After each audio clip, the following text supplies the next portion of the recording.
الحمد لله الذي نحمده ونستعينه ونستغفره ونؤمن به ونتوكل عليه ونعوذ بالله في شرور أنفسنا ومن سيئات أعمالنا من يهد الله فلا مضل له ومن يضلل فلا هادي له.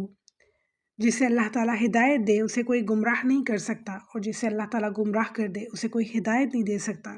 وَنَشْهَدُ أَن لَا إِلَٰهَ إِلَّا اللَّهُ وَحْدَهُ لَا شَرِيكَ لَهُ وَأَشْهَدُ أَنَّ مُحَمَّدًا عَبْدُهُ وَرَسُولُهُ. أما بعد رب اشرح لي صدري ويسر لي أمري واحلل عقدة من لساني يفقهوا قولي واجعل لي وزيرا من أهلي اللهم فقهنا في الدين رب ارحمهما كما ربياني صغيرا آمین یا رب العالمین. السلام علیکم ورحمۃ اللہ وبرکاتہ. الحمدللہ آج ہم بہت ہی پیاری سی چھوٹی سی میں مثال لے کے آئی ہوں، اور بہت ہی افیکٹو ہے، بہت ہی کام کی ہماری ڈیلی زندگی میں. وہ مثال ہے، وہ آیت ہے سورہ الحج آیت نمبر 31. دیکھتے ہیں اللہ تعالیٰ ہم سے کیا فرما رہے ہیں. اعوذ باللہ من الشیطان الرجیم، بسم اللہ الرحمن الرحیم. حنفاء للہ غیر مشرکین بہ ومن یشرک باللہ فکأنما خر من السماء فتخطفه الطیر او تحوی بہ الريح فی مکان سحیق. اچھا، اللہ تعالیٰ یہاں پہ بات شروع کر رہے ہیں، فرما رہے ہیں حنفاء للہ، حنیف اللہ کے. حنیف یعنی حنفاء، حنیف لوگ. یعنی حنیف کون ہوتے ہیں؟ جو اللہ تعالیٰ کے بہت زیادہ قریب ہوتے ہیں، جو اللہ تعالیٰ کے لیے باطل کو چھوڑ دیتے ہیں، باطل رستے کو چھوڑ دیتے ہیں، جھوٹ کو چھوڑ دیتے ہیں، کفر اور شرک کو چھوڑ دیتے ہیں، صرف اور صرف اللہ تعالیٰ کی خاطر صرف حق کی طرف مائل ہوتے ہیں. یعنی ان کا نیچرلی ان کا دل جو ہے نا وہ اٹریکٹ حق کی طرف ہوتا ہے. ان کا دل اور ان کا دماغ اللہ تعالیٰ کی طرف جھکا ہوا ہوتا ہے نیچرلی، یعنی ان کی نیچر میں ہوتا ہے یہ. اور دل اور زبان سے اور عمل سے ہر طرح کا شرک وہ چھوڑ دیتے ہیں. رسم و رواج یا لوگوں کی باتوں کا انہیں خوف نہیں ہوتا، انہیں صرف اور صرف اللہ تعالیٰ کا خوف ہوتا ہے، صرف اور صرف اللہ تعالیٰ سے محبت رکھتے ہیں. سچی نیت کے ساتھ ہمیشہ سیدھے راستے پر چلتے رہتے ہیں، بے خوف ہو کے دنیا سے، صرف اللہ تعالیٰ سے محبت کرتے ہوئے، صرف اللہ تعالیٰ کو دیکھتے ہوئے. قرآن میں اللہ تعالیٰ نے اپنے ایک حنیف کا ذکر کیا ہے. بتائیں پلیز وہ کون ہے اور کیا ان کے اللہ تعالیٰ نے ان کی تعریف فرمائی ہے؟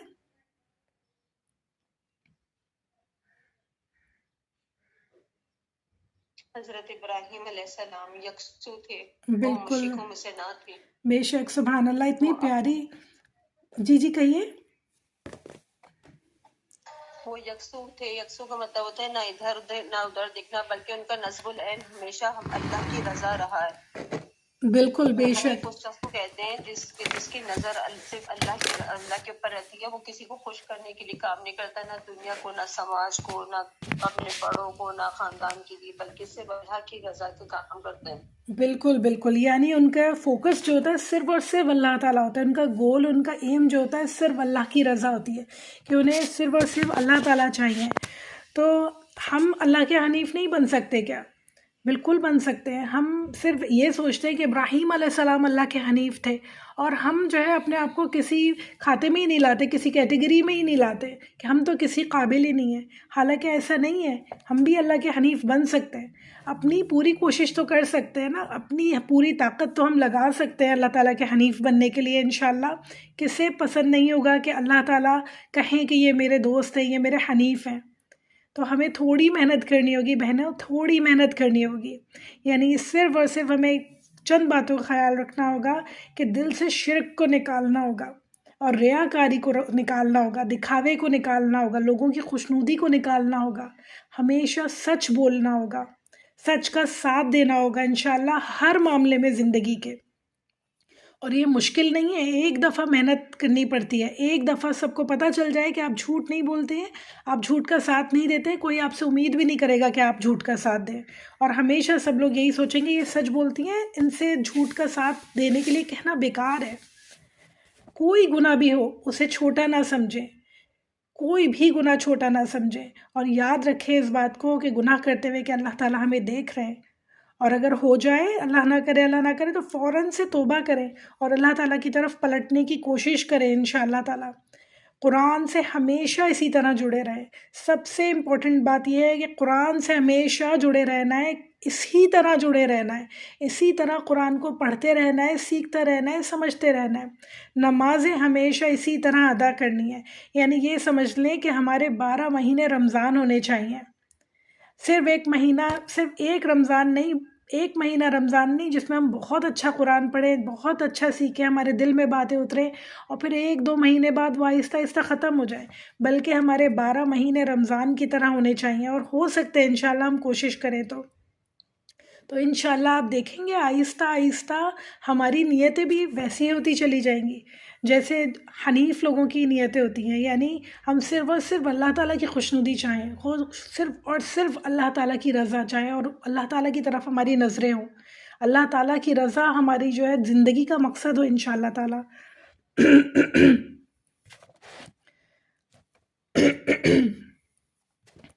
ہمارے پیارے نبی صلی اللہ علیہ وآلہ وسلم نے فرمایا، کیا میں تمہیں سب سے بڑے گناہوں کے بارے میں نہ بتاؤں؟ اللہ کے ساتھ شریک ٹھہرانا، یعنی سب سے بڑا گناہ جو ہے نا وہ اللہ کے ساتھ شریک ٹھہرانا ہے، گناہ اکبر ہے۔ اور پھر اس کے بعد، اچھا آگے پڑھتی ہوں میں تھوڑا سا، اللہ تعالیٰ پھر اس کے بعد فرما رہے ہیں، یکسو ہو کر اللہ کے لیے نہ شریک کرنے والے، ساتھ اس کے، اور جو شرک کرے گا ساتھ اللہ کے تو گویا کہ وہ پڑ گیا آسمان سے، وہ گر گیا آسمان سے، اور اچک لیتے ہیں اسے پرندے، یا گرا دیتی ہے اسے ہوا کسی جگہ میں دور دراز کی، بہت دور دراز کی جگہ پہ لے جا کے اسے ہوا پھینک دیتی ہے۔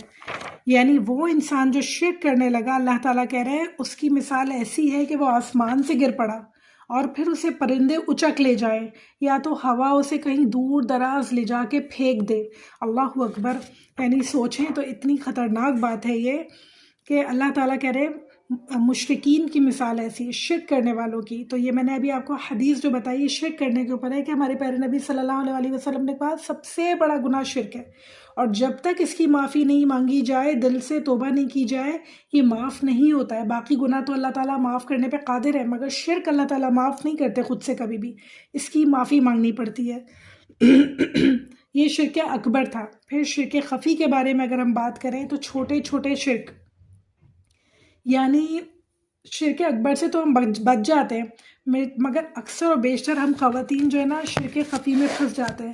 یہ جال ہے شرک خفی، ایک ٹریپ ہے، آپ سمجھ لیں کہ اس میں پھنس جاتے ہیں اور ہمیں پتہ بھی نہیں چلتا۔ یہ وہ باریک شرک ہے جو دل میں اور نیت میں پیدا ہو جاتا ہے۔ بظاہر انسان مسلمان ہوتا ہے، مگر دل کے کسی کونے میں غیر اللہ کی ایسی اہمیت آ جاتی ہے جو صرف اللہ تعالیٰ کی ہونی چاہیے۔ آپ صلی اللہ علیہ وآلہ وسلم نے فرمایا، شرک تم میں سے چونٹی کے قدموں سے بھی زیادہ پوشیدہ ہو سکتا ہے۔ شرک تم میں چونٹی کے قدموں سے بھی زیادہ پوشیدہ ہو سکتا ہے۔ یہ مفہوم ہے حدیث کا جو بتا رہی ہوں آپ کو، یعنی کہ کتنی چھوٹی سی ہوتی ہے چونٹی، اور اس کے قدم کتنے چھوٹے چھوٹے ہو سکتے ہیں، اور شرک اتنا باریک ہو سکتا ہے، اتنا خطرناک ہو سکتا ہے کہ آپ کو پتہ ہی نہ چلے وہ کس طرح چل کے آ گیا، کس طرح ہماری زندگی میں شامل ہو گیا۔ بہت زیادہ نظر رکھنے کی ضرورت ہے، بہت زیادہ دیکھ بھال کرنے کی ضرورت ہے۔ کچھ پوائنٹس میں بتانا چاہتی ہوں جس طرح ہم لوگ شرک خفی کر جاتے ہیں اور ہمیں پتہ بھی نہیں چلتا۔ لوگوں کے خوف کو اللہ تعالیٰ کے خوف پر ترجیح دینا، یعنی لوگوں سے اس طرح ڈرنا، اس طرح ان کے بارے میں محسوس کرنا جیسے اللہ تعالیٰ سے ڈرنے کا حق ہے، اس طرح لوگوں کے بارے میں ان سے ڈرنا، کسی انسان پر ایسا بھروسہ کرنا جو اللہ تعالیٰ پر کرنا چاہیے، یعنی ایسے سمجھ لینا کہ ہمارے فلاں کام تو فلاں شخص کے علاوہ ہو ہی نہیں سکتا، وہی بنا سکتا ہے ہمارا کام۔ دل میں مکمل انحصار اس شخص کے اوپر ہو جائے اللہ تعالیٰ کے بجائے، اللہ تعالیٰ کی مخلوق پر ہو جائے۔ پھر ریاکاری یا دکھاوا کرنا، عبادات میں صدقہ خیرات کرنا تعریف کی نیت سے یا کسی بھی اور نیت سے، اللہ تعالیٰ کو خوش کرنے، اللہ تعالیٰ کو راضی کرنے کے علاوہ جو بھی نیت ہوگی وہ ریاکاری میں آ جائے گی، دکھاوے میں آ جائے گی۔ تو جب ہم دکھاوا کرتے ہیں نا تو اس کا مطلب ہے یہ بھی ہم نے شرک خفی کیا۔ کتنی خطرناک بات ہے، اور کتنا عام طور پہ دکھاوا کرتے ہیں۔ خواتین کی نیچر میں ہوتا ہے دکھاوا، شو آف خواتین کی نیچر میں ہے، تو اللہ تعالیٰ ہم سب کو اس سے بچائے۔ یہ سارے پوائنٹس بہت امپورٹنٹ ہیں، ہو سکے تو اپنے پاس نوٹ کر لیجیے گا، تاکہ ہمارے پاس جب نوٹ ہوتی ہے نا چیزیں ہم اپنے ہاتھ سے لکھتے ہیں تو انہیں بھولتے نہیں ہیں، ہمیں یاد ہوتا ہے ہم نے کیا لکھا ہے، اور پھر ہمیں یاد آ جاتا ہے کہ کچھ بھی کرتے ہوئے کہ دیکھو ہم نے یہ لکھا تھا، ہمیں بھولنا نہیں ہے یہ بات۔ تعویذ یا کسی دھاگے یا کسی بھی چیز کو حقیقی مؤثر سمجھنا کہ یہ چیز جب تک میرے پاس ہے یہ میرا لکی چارم ہے، مجھے کچھ نہیں ہو سکتا۔ بہت ساری چیزوں کو، پتھروں کو، مختلف چیزوں کو لوگ سوچتے ہیں کہ یہ میری کامیابی کی ضمانت ہے، تو یہ بالکل غلط بات ہے۔ کامیابی اور ناکامی دینے والے صرف اور صرف اللہ تعالیٰ ہے۔ اللہ تعالیٰ کے بجائے ستاروں پر یا فالوں پر بھروسہ کرنا بہت زیادہ عام ہو رہا ہے آج کل۔ ہاتھ دیکھنا، ستاروں کی تعلیم اور فالوں کی تعلیم، کارڈز دیکھنا بہت زیادہ عام ہو رہا ہے، تو یہ بھی شرک ہے۔ اور اللہ تعالیٰ کہتے ہیں کہ اللہ تعالیٰ کے علاوہ غیب کا علم کوئی نہیں جانتا، کوئی نہیں جانتا کہ اگلے لمحے تمہارے ساتھ کیا ہونے والا ہے، تو یہ سب باتیں شرک میں آ جاتی ہیں۔ اچھا، اب یہ بنتا ہے، سوال یہ پیدا ہوتا ہے کہ ان تمام باتوں سے ہم بچیں کیسے؟ یعنی ہر کام کرنے سے پہلے ہمیں اپنی نیتوں کو چیک کرنا ہوگا کہ یہ ہم کام کر رہے ہیں تو کس کے لیے کر رہے ہیں اور کیوں کر رہے ہیں، اور اپنی نیتوں کو انشاءاللہ اللہ تعالیٰ کی طرف لے کے جانا ہوگا، انہیں سیدھا کرنا ہوگا۔ کثرت سے دعا کریں کہ اللہ تعالیٰ ہمیں جانتے بوجھتے شرک سے محفوظ رکھے۔ جو ہم جان بوجھ کے شرک کریں، ایسا شرک تو ہم کبھی نہ کریں انشاءاللہ۔ اور اگر انجانے میں ہم سے ہو جائے تو اللہ تعالیٰ جانتے ہیں کہ ہم نے جان بوجھ کے نہیں کیا، اللہ تعالیٰ ہمیں معاف فرما دے۔ اللہ تعالیٰ بہت اللہ سے دعا ہے کہ ہم جتنے بھی آج تک شرک کر چکے ہیں، چھوٹے بڑے ہر طرح کے، اللہ تعالیٰ ہم سب کو معاف فرما دے انشاءاللہ۔ جو ہم نے انجانے میں کیے معاف کر دے اللہ تعالیٰ ہم سب کو اس سے۔ اور دل میں یقین رکھیں کہ نفع اور نقصان کے مالک صرف اور صرف اللہ تعالیٰ ہے۔ اللہ تعالیٰ نہ چاہیں تو دنیا مل کے بھی فائدہ نہیں دے سکتی، اللہ تعالیٰ نہ چاہیں تو پوری دنیا مل کے بھی نقصان نہیں دے سکتی۔ اس بات کا یقین ہمارے دل کو ہونا چاہیے۔ تو بہت سارے خدشات سے، بہت ساری فکرات سے اور بہت سارے اندیشوں سے انسان دور ہو جاتا ہے۔ ایمان کی مضبوطی پہ ہمیں کام کرنا ہوگا۔ ایمان کی مضبوطی بہت زیادہ امپورٹنٹ ہے۔ ایمان جب ڈگمگا رہا ہوتا ہے نا، جب ہی انسان ڈگمگاتا ہے، اور جب ہی اس سے اس طرح کی حرکتیں ہو جاتی ہیں، شرک ہو جاتے ہیں، غلط حرکتیں ہو جاتی ہیں، یہ ایمان کی مضبوطی نہ ہونے کی وجہ سے ہے۔ ہمارے پیارے نبی صلی اللہ علیہ وسلم نے فرمایا، ایمان تم میں سے کسی کے دل میں اس طرح پرانا ہو جاتا ہے جیسے پرانا کپڑا ہو جاتا ہے، لہٰذا اللہ سے دعا کرو کہ وہ تمہارے دلوں میں ایمان کو تازہ رکھے۔ یعنی ایمان ہمیشہ ایک ہی حالت میں نہیں رہتا۔ یہ ہم سب وٹنس کرتے ہیں رمضان میں کہ ہمارا ایمان کتنے ہائی لیول پہ ہوتا ہے۔ ہم ہر بات فوراً سن رہے ہوتے ہیں، فوراً سمجھ رہے ہوتے ہیں، کلاسز اٹینڈ کر رہے ہوتے ہیں، قرآن پڑھ رہے ہوتے ہیں، تراویح جا رہے ہوتے ہیں، ایک دم پیک پہ ہوتا ہے ہمارا ایمان۔ پھر 1 مہینہ گزرتا ہے، 1.5 مہینہ گزرتا ہے، اور ایمان کا لیول ڈاؤن ہونا شروع ہو جاتا ہے۔ انسان اپنی مصروفیات میں بزی ہونا شروع ہو جاتا ہے، نمازیں ترک کرنا شروع ہو جاتا ہے، یہاں تک کہ نمازیں قضا ہونی شروع ہو جاتی ہیں، دیر سے پڑھنے لگتا ہے، قضا ہونی شروع ہو جاتی ہیں، قرآن پورا ہفتہ ہم کھول نہیں رہے ہوتے۔ تو اس کی وجہ کیا ہے؟ کیونکہ ہمارے ایمان کا لیول ڈاؤن ہو گیا۔ تو ہمیں اپنے ایمان کے لیول کو ہمیشہ چیک کرتے رہنا ہوگا کہ ہمارے ایمان اتنا ہی مضبوط رہے جتنا رمضان میں تھا انشاءاللہ۔ تو مستقل کام ہے ایمان پہ، ایمان کی مضبوطی پہ مستقل کام ہے۔ ہمارے پیارے نبی صلی اللہ علیہ وسلم نے فرمایا، 3 باتیں جن میں ہوں گی وہ ایمان کی مٹھاس پائیں گے۔ نمبر 1، اللہ اور اس کے رسول سے سب سے زیادہ محبت کریں۔ نمبر 2، کسی سے محبت صرف اللہ تعالیٰ کے لیے ہو۔ نمبر 3، کفر کی طرف لوٹنا ان کے لیے ایسے ناپسند ہو جیسے آگ میں ڈالے جانا۔ میں آگ میں ڈال دی جاؤں بہتر ہے اس سے کہ میں کفر کروں، اللہ تعالیٰ کی کسی بات سے نافرمانی کروں، انکار کروں اس کا، اس سے بہتر ہے میں آگ میں جلا دی جاؤں۔ یعنی انہیں اتنا زیادہ تکلیف دے یہ بات کہ اللہ تعالیٰ کی آیتوں کا انکار میں کروں، اللہ تعالیٰ کی کسی بھی بات سے میں منع کروں، اس سے بہتر ہے کہ میں آگ میں جلا دی جاؤں۔ انہیں ایسا لگے، ایسی تکلیف محسوس ہو اللہ تعالیٰ کی نافرمانی کرتے ہوئے۔ تو اللہ تعالیٰ کے رسول صلی اللہ علیہ وسلم کہہ رہے ہیں، یہ وہ لوگ ہیں جو ایمان کی مٹھاس محسوس کر سکتے ہیں، جنہیں ہر وقت ایمان ان کا ہر وقت فریش رہے۔ تو ان 2-3 باتوں پہ ہمیں کام کرنا ہوگا، یعنی اپنی پرائرٹیز سیٹ کرنی ہوں گی، انہیں چیک کرنا ہوگا انشاءاللہ تعالیٰ کہ ہم کیا چاہتے ہیں۔ اپنے آپ سے کیا چاہتے ہیں، اپنی زندگی سے کیا چاہتے ہیں، ان شارٹ اپنی عبادات، ہماری عبادات کیسی چل رہی ہیں، ہماری دعائیں کیسی چل رہی ہیں، ہماری امید، ہمارا خوف اللہ سے ہے کہ نہیں ہے یا کسی اور سے ہے. ان تمام باتوں سے ہمیں ہر وقت چیک رکھنا ہوگا. عام زندگی میں بھی رمضان کے بعد ہمیشہ ہمیں ان باتوں پہ چیک رکھنا ہوگا انشاءاللہ کہ ہمارا ایمان کا لیول کہاں جا رہا ہے. پھر اس کے بعد ہم مثال کی طرف آ جاتے ہیں کہ اللہ تعالیٰ مثال دے رہے ہیں یہاں پہ کہ شرک کرنے والی کی مثال ایسی ہے کہ گویا کہ وہ گر پڑا ہو آسمان سے، پھر اچک لے جائے اسے پرندے. یعنی آپ دیکھیں کتنی خطرناک بات ہے کہ آسمان سے ایک انسان گرے اور اسے کوئی پرندہ، آپ سوچیں ایک بہت بڑی سی ایگل ہے یا گدھ ہے، اور وہ آیا اور اس نے پنجوں سے پکڑا انسان کو اور وہ لے جائے اسے اپنے ساتھ. اب وہ کیا کرنے والا انسان کے ساتھ؟ اسے چیر پھاڑ کے کھا جائے گا، وہ کچھ بھی نہیں چھوڑے گا. اور وہ چیر پھاڑنے کی تکلیف دیکھی آپ نے کتنی خوفناک ہوتی ہے. جب تک موت نہیں آئے گی، جب تک وہ اس تکلیف کو برداشت کرتا رہے گا انسان، اس چیرنے پھاڑنے کی اور چونچوں سے کھانے کی، تو سوچیں وہ تکلیف کتنی خوفناک ہوگی. یہ مثالیں اللہ تعالیٰ دے رہے ہیں کہ آسمان کی بلندیوں سے گرا انسان، یعنی انسان بلندیوں سے گر کے پستی کی طرف چلا جائے، ایمان کی بلندی سے گر کے شرک کی پستی کی طرف چلا جائے. یعنی اب اس کے ہاتھ میں کچھ نہیں ہے، اب اس کی نصیب میں ہلاکت ہے، تباہی ہے. اب کھا جائے گا پرندہ اس کو نوچ کے، اور شیطان اسے برباد کر ڈالے گا، نوچ نوچ کے اسے ختم کر دے گا. اس سے اتنے گناہ ہوں گے، اتنی برائیاں ہوں گی کہ اب اس کے پاس کوئی واپسی کا راستہ نہیں بچا ہے. پھر اللہ تعالیٰ کیا کہہ رہے ہیں؟ یا ہوا اسے اڑا کے لے جائے کہیں دور دراز کی جگہ پہ. یعنی کچھ لوگ ہم نے دیکھے ہیں نا. تھوڑا سا دیکھو، میں یہاں پہ دیکھیں میرے پاس قرآن کھلا ہوا ہے، اس میں تفسیر میں بڑی پیاری تفسیر ہے. جی جی میں بولوں اگر آپ اجازت دیں؟ بالکل بالکل بتائیے پلیز. اس مثال میں آسمان سے مراد ہے کہ انسان کی فطری حالت جس میں وہ ایک خدا کے سوا کسی کا بندہ نہیں ہوتا اور توحید کے سوا اس کی فطرت کسی اور مذہب کو نہیں جانتی.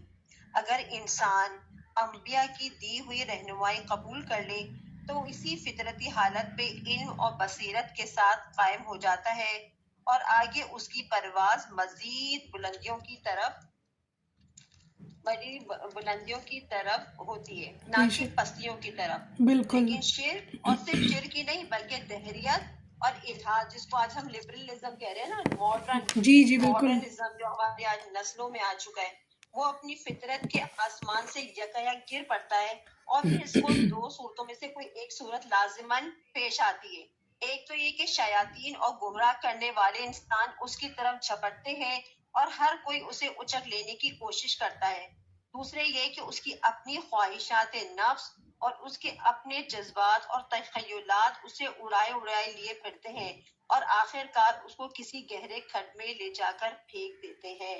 بالکل بالکل بالکل ایسا ہی ہوتا ہے، بالکل ایسے ہی ہوتا ہے. اگر دیکھیں نا آج ہمارے گاؤں میں رہنے والے، چونکہ وہ علم اور وحی سے بہت دور ہوتے ہیں، خود ہمارے بچے آج کل، تو کیا ہے کہ ان کو پھر دوسرے شیاطین کے جو ہے ان کو کہاں لے جاتا ہے؟ دوسروں کے دروں پہ، دوسروں کے آستانوں پہ، دوسروں کے مزاروں پہ، اور پھر اپنا ماتھا بھی وہاں ٹیکنے لگتے ہیں. وہ اللہ کو ساتھ اور لوگوں کو شریک کر رہے ہوتے ہیں. بالکل اسی صحیح طرح بات ہے. ہم اپنے آپ کو دیکھیں، ہم شادیوں میں کس کو خوش کر رہے ہوتے ہیں؟ بالکل دکھاوے میں کس کو خوش کر رہے ہوتے ہیں؟ ہم خاندان والوں کو کیسے خوش کر رہے ہوتے ہیں کہ اگر ہم نے اتنا واہ واہ نہیں کیا تو لوگ ہماری واہ واہ کیسے کریں گے؟ بالکل صحیح بات ہے. میری پیاری بہنوں، یہ بات تمثیل اتنی گہری ہے، اس کو تو بہت گہری ہے، بالکل بہت گہری آیت ہے یہ. ہمیں دعا بھی پڑھنا چاہیے. اللہم انی اعوذ بک ان اشرک بک اعلم واستغفرک لما لا اعلم. یا اللہ میں اس شرک سے بھی پناہ مانگتی ہوں جو میں نے جان بوجھ کے کیا اور جو انجانے میں کیا. اس سے بھی پناہ ہم تو مانگتی شرک ہوں. نہیں کرتے، لیکن ہم کبھی شیطان کو، کبھی خواہش نفس کو، کبھی ہم اپنے آباء و اجداد کو، کبھی ہم خاندان کو، کبھی ہم سسٹم کو آگے کر دیتے ہیں.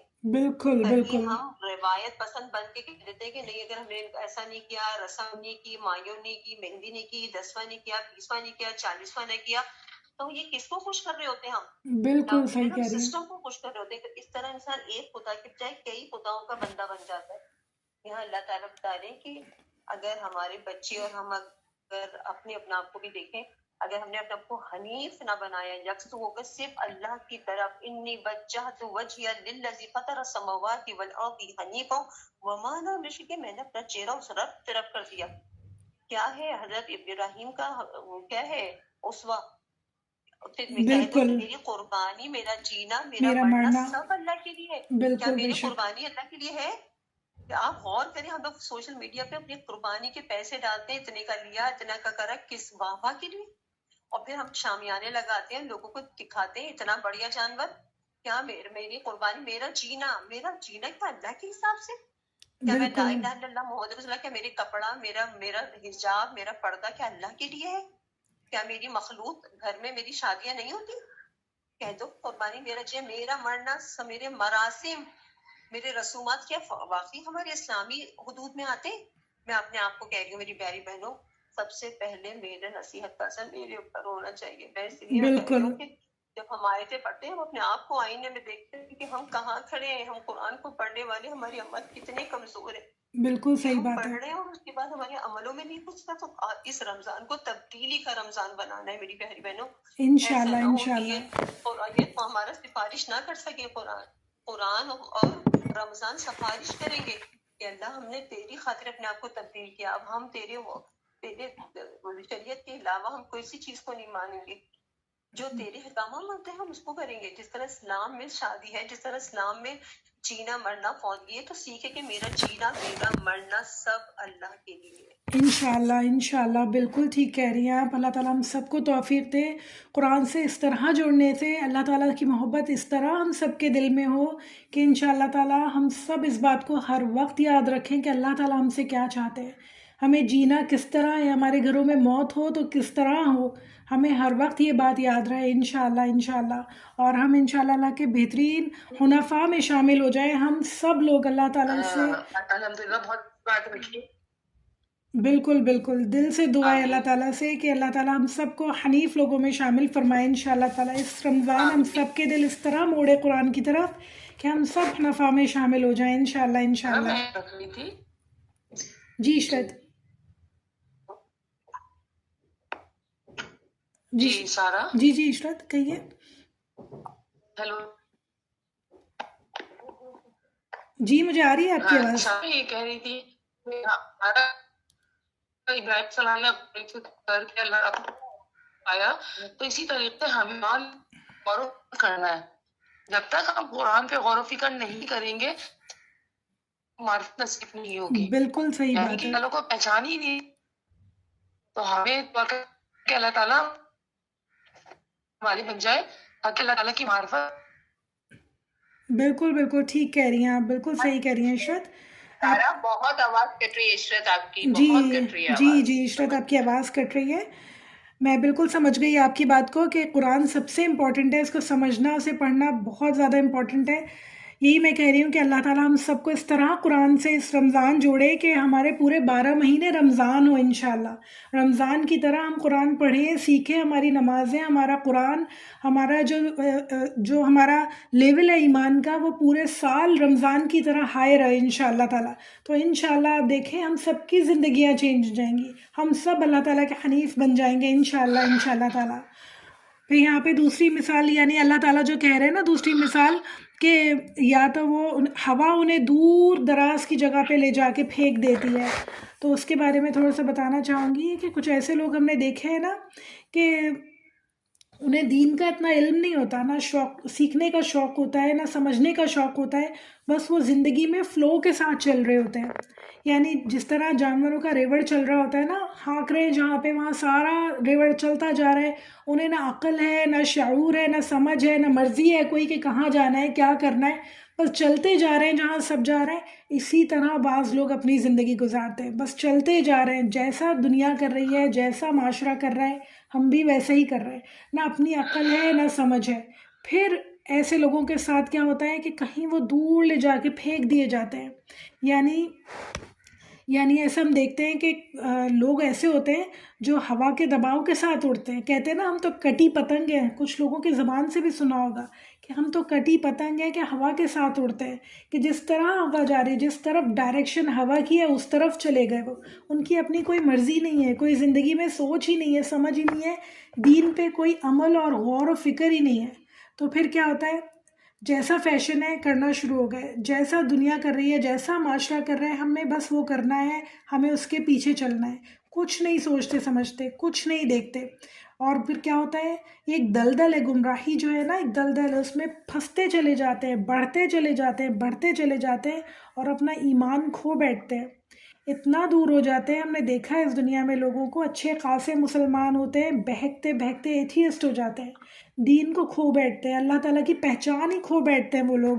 اللہ معاف کرے. یعنی جو سٹارٹنگ ہے نا، وہ گو ود دا فلو ہے، فلو کے ساتھ بہنا شروع کیا آپ نے، وہ فلو آپ کو ایسے لے جائے گا، اپنے ساتھ ایسے لے جائے گا کہ آپ کو پتہ ہی نہیں چلے گا کہ آپ بہتے بہتے کہاں چلے گا، کتنی دور اللہ تعالیٰ سے اور اللہ کے دین سے چلے گئے.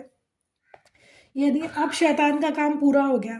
انسان کو وہ کہاں سے کہاں لے گیا، کہاں شرک کی پستیوں میں لے جا کے اس نے انسان کو پھینکا، انسان کو پتہ بھی نہیں چلا.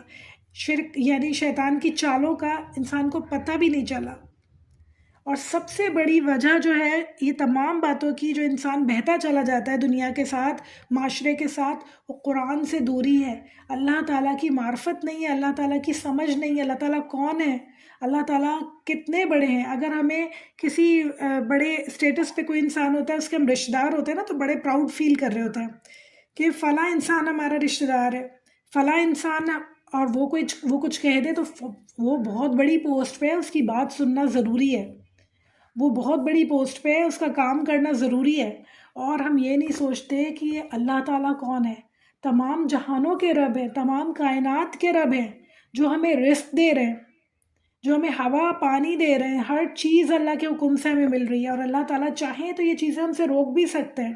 اور ایک دن رک جائیں، پھر دیکھیں ہمارا حال کیا ہو. یہ سورج نہ نکلے، یہ چاند نہ نکلے، یہ ہوا رک جائے، یہ زمین کچھ تیزی سے ہلنا شروع ہو جائے، تو ہمارا کیا حال ہو. سب کچھ تباہ اور برباد ہو جائے، سب کچھ ختم ہو. تو یہ مالک کائنات ہیں، ان کے بارے میں ہم جانتے ہی نہیں ہیں، انہیں ہم پہچانتے ہی نہیں ہیں، جب ہی یہ غلطیاں ہم سے ہوتی ہیں. تو بہت زیادہ ضروری ہے اپنے ایمان کا لیول ہائی رکھنا، اللہ تعالیٰ کی معرفت اپنے دل میں رکھنا، اپنے بچوں کو، اپنے گھر والوں کو اللہ تعالیٰ کی پہچان کروانا کہ اللہ تعالیٰ کون ہے، اللہ تعالیٰ کیا کر سکتے ہیں، اللہ تعالیٰ کی محبت ان کے دل میں ڈالنا. خوف نہیں، محبت ڈالنا، تاکہ محبت جو ہوتی ہے نا، سب سے زیادہ عمل محبت کرواتی ہے. خوف بھی کرواتا ہے، مگر محبت جو عمل کرواتی ہے نا، جو دل سے ہوتے ہیں، محبت سے ہوتے ہیں، وہ الگ ہی لیول کی چیز ہوتی ہے. تو ہمیں خود بھی اپنے اندر اللہ کی محبت انشاءاللہ پیدا کرنی ہے، اور اپنے بچوں میں بھی اللہ تعالیٰ کی محبت پیدا کروانی ہے انشاءاللہ. پھر ہم یہ قرآن جیسے پڑھ رہے ہیں تو کھول کھول کے اللہ تعالیٰ ہمیں اپنی آیتیں بتا رہے ہیں، کھول کھول کے اللہ تعالیٰ ایڈوانس میں ہمیں فیوچر کی باتیں بتا رہے ہوتے ہیں. یعنی دیکھو تم ایسا کرو گے تو تمہیں ایسا انجام ملے گا، خود غلطی مت کرو، اس انجام سے سیکھو. اسمارٹ لوگ جو ہوتے ہیں نا، دوسروں کی غلطیوں سے سیکھتے ہیں. تم یہ غلطیاں مت کرنا جو دوسرے کر رہے ہیں، جو پہلے لوگوں نے کی، جو لوگ عام طور پہ کر رہے ہیں. تو اللہ تعالیٰ ہمیں یہ ساری باتیں اس لیے کھول کھول کے بتا رہے ہیں.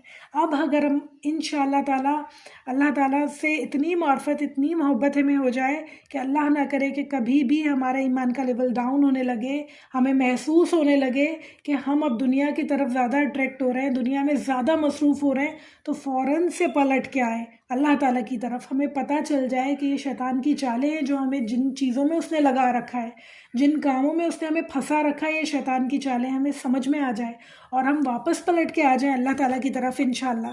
جب انسان قرآن کی آیات کو کھول کے، دل کھول کے، ذہن کھول کے سمجھتا ہے نا، تو اسے دنیا صاف صاف نظر آنے لگتی ہے، اسے ہر چیز سمجھ میں آنے لگتی ہے کہ ہو کیا رہا ہے، چل کیا رہا ہے. ورنہ تو انسان بہتا چلا جاتا ہے دنیا کے ساتھ.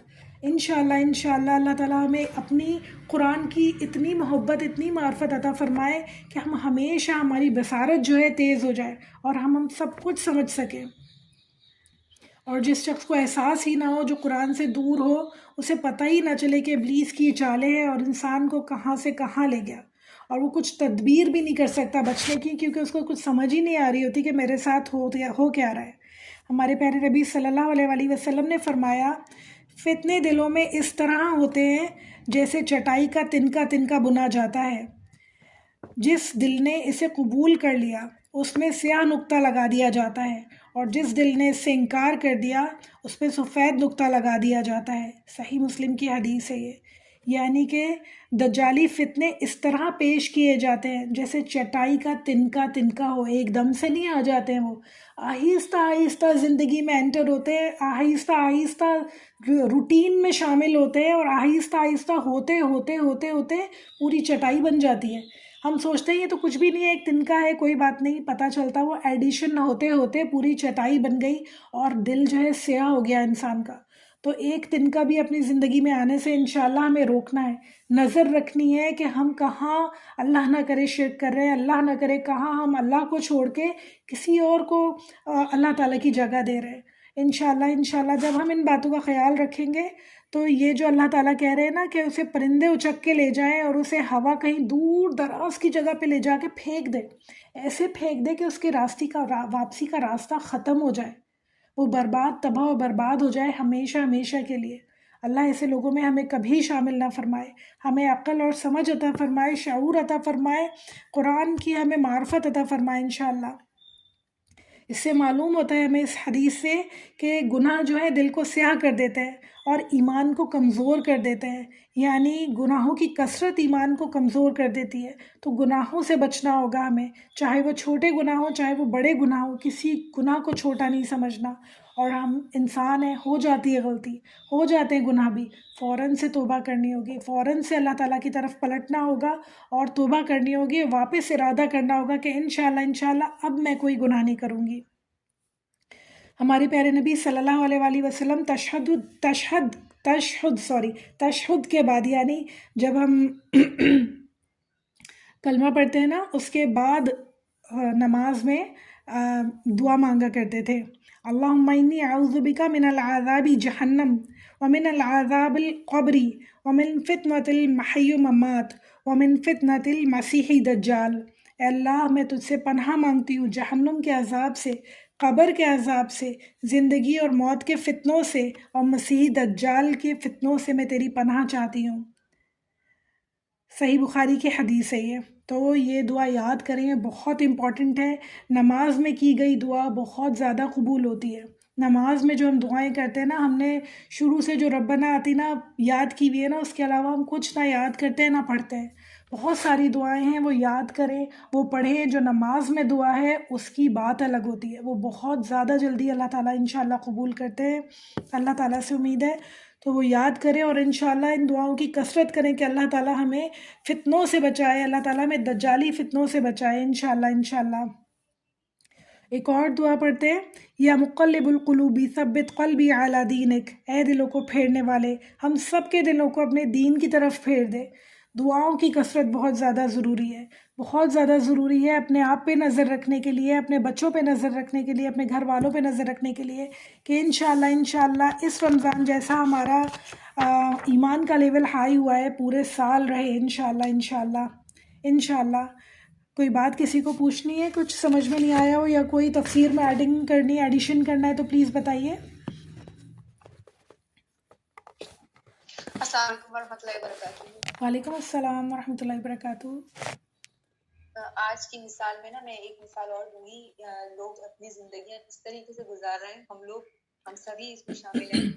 جیسے ایک کار میں آپ بیٹھے ہوں اور آپ کے پاس آپ کو میپ بھی دیا گیا ہے اور آپ کو ڈیسٹینیشن بھی دیا گیا ہے، آپ کو بتایا گیا ہے کہ یہ آپ کی منزل ہے، آپ کو یہاں پر پہنچنا ہے، اس راستے پہ چلنا ہے، آپ کے سامنے راستہ بھی واضح ہے، آپ کو میپ بھی ہے، آپ کے پاس سب کچھ ہے، لیکن آپ کہتے ہیں نہیں، میں نے نہ میپ دیکھنا ہے، نہ میں نے ڈیسٹینیشن پہ جانا ہے، نہ میں نے اس تک پہنچنا ہے، جیسے بھی میں بس چلتا جاؤں، گاڑی سٹارٹ کی آپ نے اور آپ چلے جا رہے ہیں، حالانکہ آپ کو پتہ ہی نہیں ہے کہ آپ کو پہنچنا کہاں ہے، آپ کو معلوم ہی نہیں ہے کہ منزل کیا ہے۔ ایسے میں آپ اپنی منزل پہ کیسے پہنچیں گے جب آپ کو راستہ ہی نہیں معلوم، آپ اپنے راستے پہ جا ہی نہیں رہے، بس گاڑی چلائے جا رہے ہیں۔ تو ایسی زندگی ہم لوگ کی بھی گزر رہی ہیں، بس چلے جا رہی ہے، ہمیں پتہ ہی نہیں ہے ہمارا کیا مقصد ہے، اللہ تعالیٰ نے ہمیں کس لیے پیدا کیا ہے، کیا ہماری زندگی کا مقصد ہے۔ وداؤٹ ڈیسٹینیشن، وداؤٹ میپ، حالانکہ ہمارے پاس ہے قرآن کی شکل میں، حدیث کی شکل میں، نبی صلی اللہ علیہ وسلم کی سیرت کی شکل میں ہمارے پاس سب کچھ موجود ہے. ہمارے پاس پورا ہمارا سوال نامہ موجود ہے, ہم ایگزام دینے جانا ہے, ہمارے پاس پورا کوشچن پیپر ہمارے پاس موجود ہے, جسے ہم دیکھ کے ہمیں پتا ہے ہم سے کیا کیا سوال ہونے ہیں. بالکل صحیح لیکن بات ہم ہے. جو ہے بس اپنی زندگی بغیر اس کے بس دوڑائے جا رہے ہیں, کھا رہے ہیں, پی رہے ہیں, سو رہے ہیں, جاگ رہے ہیں, سب اپنے کام کر رہے ہیں جیسے ہو رہے ہیں, بس چلی جا رہی زندگی, بے مقصد زندگی ہے. بالکل صحیح اس بات ہے. طرح کی بالکل صحیح بات ہے, بالکل ایسی ہی بات ہے. یعنی آپ سمجھے تو یہ ایسی ہی زندگی ہے جیسے ہوا جس طرف لے جائے انسان کو, انسان اس طرف ہی اڑتا ہوا چلا جائے. اپنی سوچ, اپنی سمجھ. ہم نے کلمے کے مقصد نہیں سمجھا نا, ہم نے کلمے کو نہیں سمجھا کہ لا الہ الا اللہ محمد رسول اللہ. لا کر کے پہلے لا ہے, یعنی کہ نہیں ہے کوئی معبود سوائے اللہ کے. بالکل بے شک. توحید. ہم نے کیا کرا کہ ہم نے کلمہ کے بعد ہم نے تمدن کے کتنے الہ بنا دیے. تمدن کے بالکل الہ دیکھیں آپ ہمارے, یعنی ہمارا کھانا پینا ویسٹرن اسٹائل کا, ہمارے بچوں کے کپڑے, پیزا, پینٹ پھٹی ہوئی, ہمارے دن ہمارا سونے میں گزرتا ہے, رات ہماری جاگنے میں. ہم کس کی تقلید کر رہے ہیں؟ قل یا ایھا بالکل الکافرون پہ غور کریں. لا اعبد ما تعبدون ولا انتم عابدون ما اعبد ولا انا عابد ما عبدتم. تمہارے لیے تمہارا دین, میرے لیے میرا میرا دین. دین. یہ بالکل بے دو شک. قومی نظریہ, یہ دو قومی نظریہ جس کی وجہ سے انڈیا پاکستان, ہندو پاکستان ہوئے تھے. یہ مجھے اور آپ کے بچوں کو بتانا ہے کہ اللہ کے نبی نے فرمایا تھا کہ ایک قرب قیامت ایسا وقت آئے گا کہ تم دو جوتوں کی طرح ہوں گے, جیسے دونوں جوتے جیسے ہوتے ہیں نا, تو میرے مسلم امت میں اور یہود و نصارہ کی طریقے میں کوئی فرق نہیں ہے. بالکل اللہ بالکل. کے نبی نے فرمایا اگر وہ کسی کوہ میں گھسیں گے تو تم بھی کسی کوہ میں گھس جا کے بیٹھو گے. آج ہماری امت کی بیٹیاں ٹک ٹاک بنا رہی ہیں, میری بیٹیاں اور آپ کی بیٹیاں شادیوں میں ناچ رہی ہیں, برائڈل شاور ہو رہے ہیں. یہ ہم کس کی طرف کر رہے ہیں؟ بالکل صحیح وہ بات یہ ہے. تو فتح تمہارے چھچڑے ہو جائیں گے. تم اگر اپنی مسلم آئیڈینٹی پہ فخر نہیں کرو گے تو بالکل تم یہود نصارہ ہو گے. تو ہے نا وہ تم ناکارہ ہو گئے, وہ تو دنیا میں بن گئے. تم کیا, میں شعر یاد نہیں آ رہا, باہر قرآن کو چھوڑ کے تم کہاں کھڑے ہو گئے؟ قرآن کو چھوڑ کے. مجھے اور آپ بالکل کو اسلامک آئیڈینٹی پہ فخر ہونا چاہیے میری پیاری بہنوں, بالکل بچیوں. بالکل اسلام, حجاب, اگر حجاب نہیں لے رہے ہو تو حجاب لو, کچھ نہیں تو بالکل اپنے اندر تبدیلی لاؤ تاکہ اپنا فرسٹ مائل اسٹون بنو اپنے خاندان میں. بچیوں کو بتاؤ کہ شادی سے پہلے منع کر دو کہ لڑکا لڑکی خود کہیں کہ ہمیں کوئی مہندی مائیوں, ہمیں کوئی اپنی تصویریں نہیں کھنچوانی, ہمیں کوئی گانے میوزک نہیں لگانا. یہ ہے بالکل تبدیلی. بالکل ایسے بالکل. عملی پریکٹیکل مسلم بنے, صرف انشاءاللہ باتوں کے انشاءاللہ. مسلمان نہ بنے. میں اپنے آپ کو بھی بالکل کہہ رہی ہوں, اپنے بچوں سے بھی کہتی ہوں, بیٹا تم کھڑے ہو جاؤ, تم صحابہ کہف کے غار والوں کی طرح کھڑے ہو جاؤ کہ ان کے پاس تو کیا نوجوان تھے نا, وہ ان کے سامنے کیا چیز نہیں تھی, پوری دنیا تھی ان کے پاس, جوانی تھی, مگر وہ غار میں چلے گئے. غار جہاں نہ انٹرنیٹ تھا, نہ ٹی وی تھا, نہ موبائل تھا, نہ میوزک تھا, وہ ایک انسین اندھیرے مستقبل میں چلے گئے. تو کیا اللہ نے ان کو رسوا کر دیا؟ نہیں, اللہ نے ان کو تا قیامت تک ان کا ذکر قرآن میں رکھ دیا کہ تم جہاں کی ہوا چلی وہاں نہیں بہو, بالکل بلکہ تم فرملی کھڑے ہو جاؤ حق کے راستے میں, فرملی بالکل کھڑے ہو جاؤ بالکل کہ تم کو بالکل دیکھ کے لوگ کہیں کہ یہ ہے امت کی بیٹیاں, یہ ہے امت کی مسلم عورت, بالکل مسلم صحیح بہن, بات ہے. مسلم ماں, مسلم. لب پہ بالکل آتی ہے دعا بن کے, تمنا میری زندگی ہو شمع کی میری, تو وہ شمع بنو نا. ہم انشاءاللہ لوگ کیوں شمع انشاءاللہ. نہیں بن رہے؟ ہر گھر میں قرآن پڑھا جا رہا ہے, ہر گھر میں شبینہ ہو رہا ہے, تو پھر لڑکیوں کے ریپ کیوں ہو جاتے ہیں؟ پھر ہم ظلم جھوٹ کے اتنا قرآن جو پڑھا جا رہا ہے تو ہم اس لیے کہ ہم بدل نہیں رہے, بالکل ہمارے اندر تبدیلی ہمارے اندر ہمارے اعمال میں نہیں آ رہی میری پیاری بہنوں. اب تو ہم قرآن پڑھنے والے ہیں اپنے سمیا اس لیے اس طرح ہو رہا ہے کہ ہم نے دین اور دنیا دونوں کو الگ الگ طریقے, الگ الگ خانوں میں بانٹ دیا ہے. بالکل دنیا الگ ہے اور دین الگ ہے ہمارے لیے. صرف بالکل ہمارے لیے ریچولز کا مجموعہ ہے, دین جو ہے نا ہمارے لیے صرف عبادات کا مجموعہ ہے. بالکل بالکل اس سے صحیح کہہ زیادہ رہی ہیں. جرنلی یہی ہے ایک کنسپٹ. اس کو بالکل ہم کہیں بالکل امپلیمنٹ کرنے کی تیار ہی کب ہیں؟ اپنی زندگیوں میں کہاں تیار ہیں ہم لوگ؟ حالانکہ میں یہ سمجھتی ہوں کہ اب جتنا, یعنی آپ کو میں بتاؤں, میں مطلب یعنی آپ لوگوں سے شیئر کرتی ہوں, جتنا آپ اسلام کے قریب آتے جاتے ہیں نا, یہ میں آپ کو ذاتی تجربہ بتا رہی ہوں, اتنے ہی آسانیاں ہیں, کوئی اس شک قدر نہیں ہے اس میں. آسانیاں ہیں کہ جس کی حد نہیں ہے. بالکل بالکل اللہ جانتا ہے. سبحان اللہ. ان الدین عند اللہ الاسلام, اللہ کے نزدیک سب سے پیارا دین اسلام ہے. اس میں بے میرے شک. لیے سکون ہے, اس لیے میں امن ہے, اس میں عدل ہے, اس میں میری بقا ہے. یہ بالکل بات میں بالکل اپنے بچوں کو کیسے سمجھاؤں؟ ہم سب مل کے اپنے اور اپنے بچوں کے لیے دعائیں کریں، آگے آنے بالکل والی نسلوں کو بہت دین زیادہ دینا ہے۔ دعاؤں کی ضرورت ہے، بہت زیادہ اپنے بچوں کے لیے، آنے والی نسلوں کے لیے بہت زیادہ ہم سب کو دعاؤں کرنے کی ضرورت ہے، اور سب کو ایک دوسرے کے لیے دعا کرنے کے لیے ضرورت ہے کہ اللہ تعالیٰ ہم سب کو دین پر رکھے انشاءاللہ، دین کی صحیح سمجھ عطا فرمائے انشاءاللہ استقامت عطا فرمائے۔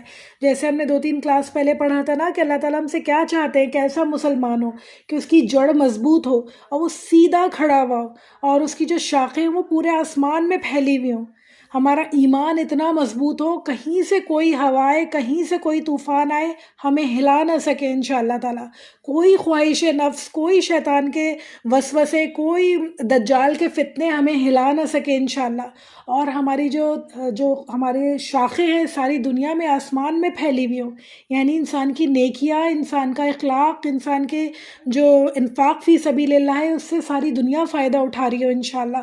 اللہ ہم سب کو بھی ایسا بنائے انشاءاللہ، ہمارے آنے والی نسلوں کو انشاءاللہ اللہ تعالیٰ ایسا بنائے، ہم سب کو دین پہ بہترین طریقے سے قائم رکھے اور دین پہ جمے رہنے والا بنائے انشاءاللہ، سیدھا کھڑا ہوا مضبوط طاقتور درخت بنائے انشاءاللہ ہم سب خواتین کو، اللہ تعالیٰ ہمارے بچوں کو انشاءاللہ تعالیٰ۔ بہت اچھا لگا آپ سب کی بات سن کے۔ اب دعا کر لیتے ہیں۔ اللہم صلی علی محمد وعلی آل محمد کما صلیت علی ابراہیم وعلی آل ابراہیم انک حمید مجید، اللہم بارک علی محمد وعلی آل محمد کما بارکت علی ابراہیم وعلی آل ابراہیم انک حمید مجید۔ ربنا آتنا فی الدنیا حسنہ وفی الآخرۃ حسنہ وقنا عذاب النار۔ اللہم فاطر السماوات والارض عالم الغیب والشہادۃ انت رب کل شیء وإلہ کل شیء، اشہد ان لا الہ الا انت وحدک لا شریک لک وان محمدا عبدک ورسولک والملائکۃ یشہدون۔ اے میرے اللہ، آسمانوں اور زمینوں کو پیدا کرنے والے، سب پوشیدہ اور ظاہر کو جاننے والے، تو ہر چیز کا رب ہے، ہر چیز کا معبود ہے میرے اللہ۔ میں گواہی دیتی ہوں، ہم سب گواہی دیتے ہیں ہم سب گواہی دیتے ہیں کہ تیرے علاوہ کوئی معبود نہیں، تو اکیلا ہے، تیرا کوئی شریک نہیں میرے رب، تیرا کوئی شریک نہیں، اور محمد صلی اللہ علیہ وآلہ وسلم تیرے بندے اور رسول ہیں، اور فرشتے بھی اس بات کی گواہی دیتے ہیں میرے رب، ہم سب گواہی دیتے ہیں، ہم سب کو گواہی دینے والوں میں لکھ لیجئے میرے اللہ۔ اس دنیا میں ہم سب گواہی دیتے ہیں کہ آپ کے علاوہ کوئی رب نہیں ہے، ہم کبھی شرک نہیں کریں گے انشاءاللہ، نہ شرک اکبر نہ خفی شرک انشاءاللہ، کسی قسم کا کوئی شرک ہم نہیں کریں گے۔ اللہ تعالیٰ ہمیں توفیق دے دے، ہمیں عمل کی توفیق دے دے، جو باتیں ہم نے پڑھی ان سب پہ عمل کی توفیق دے دے ہمیں اللہ تعالیٰ ہمیں بچا لے ہر قسم کے گناہ سے، ہر قسم کے شرک سے۔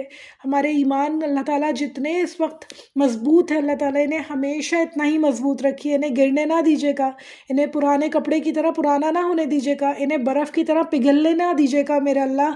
ہمارے ایمان کو مضبوطی عطا فرمائیے، ہم سب کے ایمان کو مضبوطی عطا فرمائیے، ہم سب کو بنیان مرصوص بنا دیجیے میرے اللہ، ہم سب کو چٹان بنا دیجیے اللہ تعالیٰ، ہم سب کو ایک ساتھ کر دیجیے اللہ تعالیٰ، ہم سب کے دلوں کو جوڑ دیجیے، ہم سب کو اللہ تعالیٰ جیسے رمضان میں جڑے ہیں پورے سال جڑے رہیں انشاءاللہ، جیسے رمضان میں قرآن پڑھا ویسے پورے سال پڑھتے رہیں، عبادات بھی پورے سال ایسی ہو جیسے رمضان میں کیا اللہ تعالیٰ۔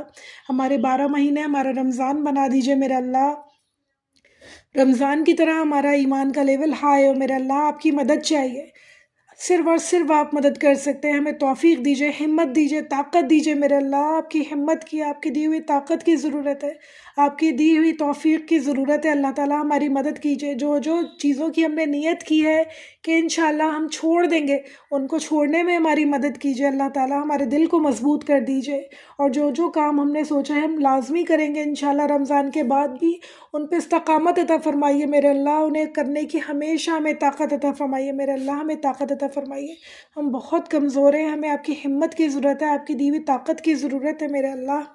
لا الہ الا اللہ وحدہ لا شریک لہ اللہ الاکبر کبیرا والحمد للہ کثیرا وسبحان اللہ رب العالمین، لا حول ولا قوۃ الا باللہ العزیز الحکیم۔ اللہ کے سوا کوئی الہ نہیں، وہ اکیلا ہے، اللہ کا کوئی شریک نہیں، اللہ سب سے بڑا ہے، بہت بڑا ہے، تمام تعریفیں صرف اور صرف اللہ تعالیٰ کے لیے ہیں۔ بہت زیادہ پاک ہے، تمام جہانوں کا رب ہے، کوئی برائی سے بچنے کی ہمت نہیں رکھتا اور نیکی کرنے کی قوت نہیں رکھتا سوائے اس کے جس کو توفیق اللہ تعالیٰ دے، جو بہت زبردست ہے اور بہت بڑی حکمت والا ہے۔ تو اللہ تعالیٰ ہم آپ سے حکمت مانگتے ہیں، ہم آپ سے طاقت مانگتے ہیں، توفیق مانگتے ہیں اللہ تعالیٰ۔ اللہ تعالیٰ ہمیں توفیق عطا فرمائیے اللہ تعالیٰ کہ ہم اسی طرح دین پہ چلتے رہیں، اسی طرح قرآن پڑھتے رہیں، سیکھتے رہیں، اور جو ہم نے سیکھا ہے اس پہ عمل کرتے رہیں انشاءاللہ کبھی نہ بھٹکے، کبھی نہ گمراہ ہوں اللہ تعالیٰ۔ اور اللہ تعالیٰ ہدایت عطا فرمائیے ہمیں، ہمارے بچوں کو اللہ تعالیٰ، ہمارے آنے والی نسلوں کو، ہمارے گھر والوں کو، ہمارے بہن بھائیوں کو، ہمارے خاندان والوں کو، کل مومن مسلم مسلمات کو اللہ تعالیٰ کہ آپ نے جو یہاں فرمایا ہے نا کہ انہیں پرندے اچک لے جاتے ہیں، بہت ہی خوف زدہ کر دینے والی بات ہے، پرندہ اچک کے لے جائے، بوٹیاں نوچ کے کھا جائے، ایسے لوگ اچک کے لے جائے اللہ تعالیٰ جو ایسے گمراہیوں میں ڈال دے کہ آپ کا جیسے آپ کی بوٹیاں نوچ رہی ہوں، آخرت میں آپ کا اتنا ہی برا حال ہونا ہے اللہ تعالیٰ۔ جو لوگ ایسے لوگوں کے چکروں میں پڑ جاتے ہیں جو گناہ گار ہوتے ہیں اور وہ گناہوں کی طرف کھینچ رہے ہوتے ہیں، شیطان کے چکروں میں پڑ جاتے ہیں، وہ بہت برا ہو جاتا ہے ان کے ساتھ۔ اللہ ایسے لوگوں سے ہمیں ہمیشہ بچا کے رکھیے گا، شیطان کے اعلیٰ کاروں سے ہمیں بچائیے گا اللہ تعالیٰ، شیطان کے چیلوں سے ہمیں بچائیے گا، دجالی فتنوں سے ہمیں بچائیے گا اللہ تعالیٰ۔ بہت زیادہ دجالی فتنے چاروں طرف پھیلے ہوئے اللہ تعالیٰ، ان سے ہم سب کو بچائیے، ہم تمام مسلمانوں کو اللہ تعالیٰ ہمیشہ بچائیے گا۔ اللہ تعالیٰ ہمارے ملک پر رحم فرمائیے اللہ تعالیٰ، چاروں طرف سے اللہ تعالیٰ خطرہ ہے، ہمارے ملک کو رحم فرمائیے، ہمارے ملک کے حالات پہ، مسلم ممالک پہ، جتنے مسلم ممالک ہیں سب پہ رحم فرمائیے اللہ تعالیٰ، سب پہ کرم فرمائیے، سب کو اپنے حفظ و امان میں رکھیے، گناہوں سے برائیوں سے بچائیے اللہ تعالیٰ، دشمنوں کے شر سے بچائیے، دشمنوں کے غالب ہونے جانے سے بچائیے ہم سب کو اللہ تعالیٰ۔ اللہ تعالیٰ ہم سب کو کافر قوم پہ غلبت عطا فرمائیے اللہ تعالیٰ، ہم سب کو غلبہ عطا فرمائیے کافر قوم پہ انشاءاللہ۔ آپ کی رحمت کی ضرورت ہے، آپ کے ساتھ کی ضرورت ہے اللہ، ہم سب کو اللہ تعالیٰ آپ کے ساتھ کی ضرورت ہے، ہمارے پر رحم فرمائیے اللہ تعالیٰ، ہمیشہ ہمارا ساتھ دیجیے، ہمیشہ ہماری مدد فرمائیے، جیسے بدر میں آپ نے مسلمانوں کی مدد فرمائی تھی نا، ایسی مدد کی ضرورت ہے اللہ تعالیٰ، فلسطینیوں کو بھی، ایرانیوں کو بھی، کشمیریوں کو بھی، اور اللہ تعالیٰ جہاں جہاں مسلمان پریشان ہیں سب کو اللہ تعالیٰ ہماری مدد فرمائیے، غیب سے ہماری مدد فرمائیے، ہم سب کے اوپر رحم اور نظر کرم عطا فرمائیے۔ ربی اعنی علی ذکرک و شکرک و حسن عباداتک، ربنا تقبل منا انك انت السميع العليم وتوب علينا انك انت التواب الرحيم، صلی اللہ تعالی علی خیر خلقه وازواجه وذریته اجمعین برحمتک یا ارحم الراحمین۔